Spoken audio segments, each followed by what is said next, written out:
HIV, what was the original name for HIV? Do you know? It was called greed. Greed. Greed, as in electricity, grids. Yes. What did it stand for? It stood for gay-related immune deficiency virus syndrome. Gay-related.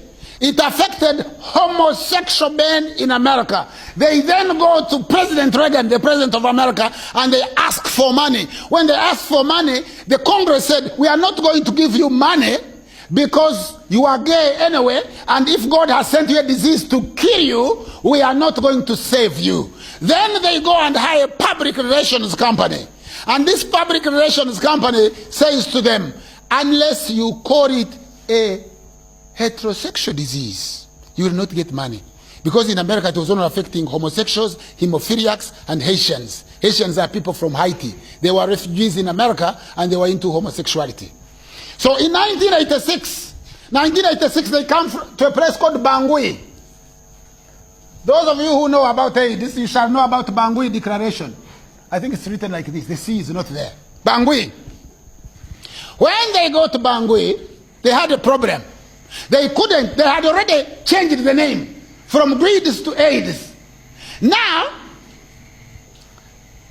they needed, however, women with the disease, children with the disease, but they were not getting them. So they came to Africa and they said, anybody in an African hospital, as long as you have loose stool, persistent cough, weight loss of 10%, and there was the third one, a fever, you will be called an AIDS patient. In that way, they could discover AIDS all over Africa. Look for Bangui Declaration. You will find it on the internet.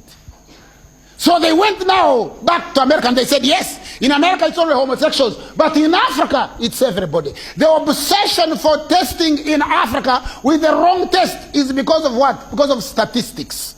Because if you took black statistics out of AIDS, there would be no crisis. But don't take my word for it. There's another test. It's called the PCR. You know PCR? Palmer's chain reaction. It was discovered by a scientist called Kerry. Kerry? Write this name down. And go and look for this man on the internet. And say, we met a man called Kiurankuba. He said, Kerry Morris.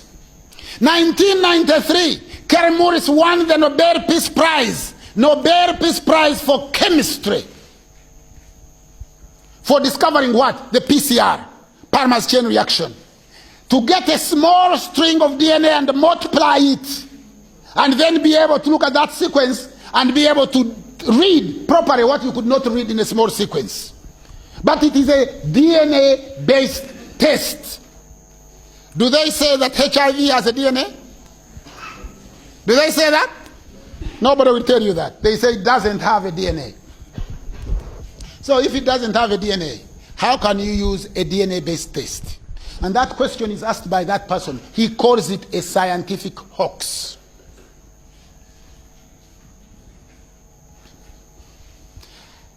Are you following me? Huh? Anyway, I told you about a man called Lac Montagnier. Montagnier is M-O-N-T-I, E-N-G-N-E-R. Montagnier. The Frenchman. He was the one who first sent a sample to another man called Robert Garrow in America and said that he had taken samples from a patient called Brew and he had seen reverse transcriptase and he thought it was the disease affecting homosexuals. Professor Garrow, without any scientific study, any foundation paper,